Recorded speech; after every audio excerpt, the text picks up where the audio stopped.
using excuses along the lines of, oh, the structure will be quite big, the service zone is quite large, it's too early in the design process to reduce the floor-to-ceiling heights. And I appreciate that that's the case in the design process. However, here, the clear floor-to-ceiling heights without surface zones were around 3.2 meters, which, given 2.7, is deemed quite reasonable by London standards. I started getting suspicious. Would you not have put a clause in the contract to say any violator TfL would have got a share of?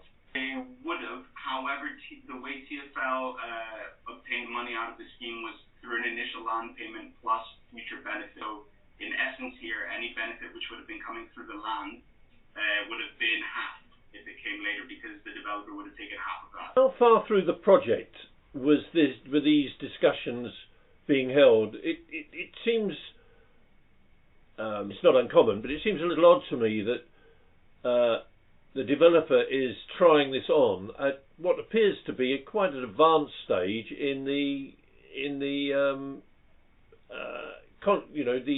concept development of the project. Yeah, so for the scheme is at the point where it's just about due to be submitted for planning permission, and this whole exercise that I've discussed here is something which took a number of months. So these discussions started happening toward the end of stage 2. REBA stage 2. Right. The planning authority being presumably the London Borough of Barnet, is it? It is, yeah. Okay. Were they involved at all on the client side? I was unaware. I was unaware that TfL were so active in housing rather than the sort of transport infrastructure of the London area, and I thought the housing was actually, largely with the boroughs. Well, I mean, the boroughs. TfL's involvement in property development is quite new. The department only came about a few years ago. I don't remember the exact time, but it was less than sort of 10, 15 years ago. The involvement with the planning authority and the councils is purely from an engagement point of view and reviewing their local plans and things like that. They don't necessarily have much to do with the technical aspects, more so with the overview of what is acceptable to meet certain local plans and planning requirements. So do they have, apart from the fees that they would gain from the granting building control and planning approvals, do they have any financial stake in the project? What they do have is this image over here. So I don't know if you know Finchley Central very well. Not that side of Barnet, no. My background is Hendon more. Ah, right, okay. Well, in this area over here, there's a Tesco's, and effectively what Barnet is looking to do is to try and improve this area substantially. So they don't have a financial stake in the project per se. Of course, there are the Section 106 contributions as well as CIL that is paid, that being the Community Infrastructure Levy. However, there are road improvements over here, which the scheme which I'm working on will also be sort of continuing into this area to ensure that there's cohesive public realm, if you like.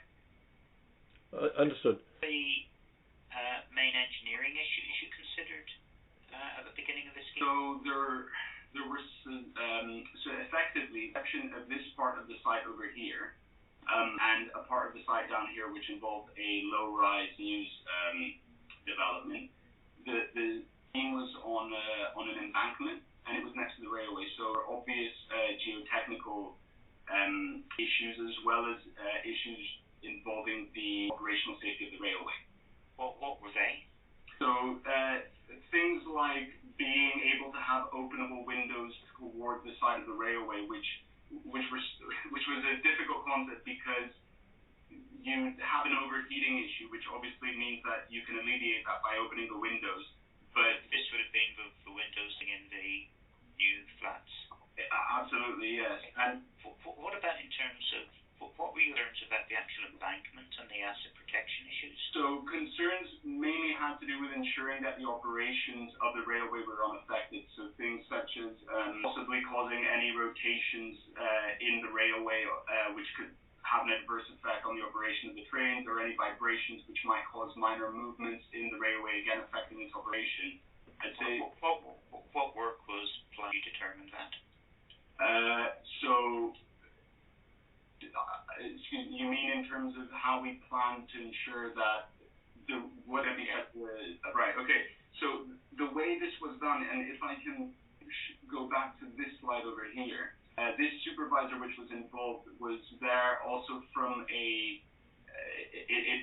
a kind of a connection to the TfL's asset protection team, which effectively under legislation which is called the ROGS, which is Railway and Other Guided Transport Systems, TfL has a duty to collaborate with developers and other bodies who are working around the railway to ensure that these adverse effects don't occur around the railway.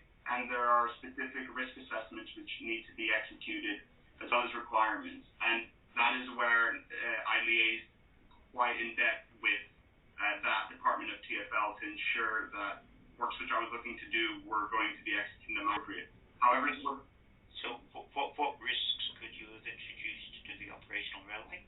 I beg your pardon, the risks. What type of risks operational railway? So you mentioned you wanted somebody with earth experience in particular. So were you looking at rebuilding earthworks or introducing new failure modes, engineering issues around the earthworks that gave you concern? The ones which I was most concerned about was vibrations and excavations which would result in vertical and lateral deformations in the area upon which the railway was located. However, I must say that due to the early stage of this project, that engagement was limited to an extent because the enabling works didn't involve incredibly heavy engineering activities. So, on the just as far as the scope of the